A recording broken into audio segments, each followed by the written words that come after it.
11 drones ukrainiens, abattus en une seule nuit, dans cette région distincte de Russie. Un chiffre révélateur d'une intensification claire et assumée des attaques en profondeur du territoire russe. Une tendance désormais quasi quotidienne. N'oubliez pas de vous abonner pour ne rien manquer de nos prochaines vidéos et partagez votre avis en commentaire.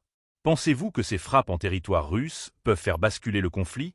Selon les autorités russes, les systèmes de défense aérienne ont intercepté dans la nuit pas moins de 11 drones de type avion.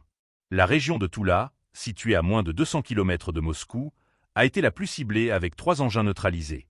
2 autres ont été abattus au-dessus de Belgorod et de Koursk, des zones frontalières déjà habituées aux alertes. D'autres appareils ont été interceptés dans les régions de Briansk, Kalouga, Orel, ainsi qu'en Crimée annexée. Les drones, devenus l'arme préférée de Kiev pour contourner les lignes de front classiques, sont désormais employés pour harceler les infrastructures russes en profondeur, frapper les dépôts, désorganiser les arrières et tester en temps réel les capacités de réaction de la défense aérienne. Les frappes, bien que majoritairement interceptées, montrent une chose: la guerre s'invite désormais au cœur même du territoire russe. Depuis plusieurs mois, le nombre d'incursions de drones explose.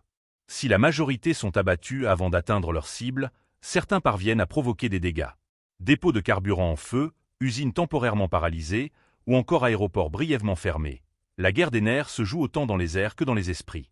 Pour Moscou, ces attaques ne sont pas seulement des menaces logistiques. Elles sont politiques. Elles visent à montrer que le territoire russe n'est plus un sanctuaire. Elles perturbent les chaînes de décision, forcent à la mobilisation constante des défenses et épuisent, à terme, les ressources militaires dans des zones autrefois jugées hors de portée. La réponse russe reste pour l'instant défensive. Les batteries S-300 et S-400 sont déployées dans une large ceinture autour de Moscou et des sites sensibles. Des unités mobiles de guerre électronique traquent les signaux de guidage, et les opérateurs sont désormais en alerte permanente.